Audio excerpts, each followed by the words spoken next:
Pictures చూపిస్తాను. Yeah! ఆ incident ఏంటి? అండ్ ఆ సందర్భం ఏంటి? లేదా వాళ్ళతో మీకున్న రిలేషన్ ఏంటి? హ్మ్. ఆ! ఇయన్నీ మాకు తెలుసుకోవాలని ఉందనమాట మీ నుంచి. So, first picture. యాహ్! హ్మ్. శ్రీ విష్ణు గారు ప్రసాద్ ల్యాబ్‌లోనే అయిందండి ఇది. అవును. ఆహ్, సవారీ ఈవెంట్ ఏదో ఈవెంట్‌కు దేనికో గెస్ట్‌గా వచ్చారు. వచ్చారు. గెస్ట్‌కొచ్చారు. హ్మ్.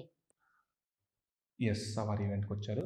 అప్పటికి నేను తిప్పరామేశ్వరం రాసున్నాను. తిప్పరామేశ్వరంలో కూడా చాలా ఓహ్! బాగుంటాయి. అన్ని పాటలు నేనే ఓకే. రాశాను. హ్మ్. రాధారమణం మొదలాయే అబ్బబ్బబ్బా! ఎంత పయనం బావుంటది తెలుసా ఆ పాట? అది ప్రీ వెడ్డింగ్స్‌కి ఎంత పెళ్లి పెళ్లి ఇన్విటేషన్ ఇన్విటేషన్ కార్డ్స్‌కి. కార్డ్స్‌కి.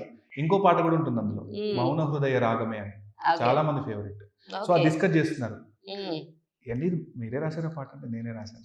"ఏ అద్భుతం మళ్ళీ కలిసి పని చేయాలి" అన్నారు. సరే థింగ్స్ ఇంకా ఇక హ్యాపెన్ కుదరలేదు. అవ్వలేదు. ఓకే.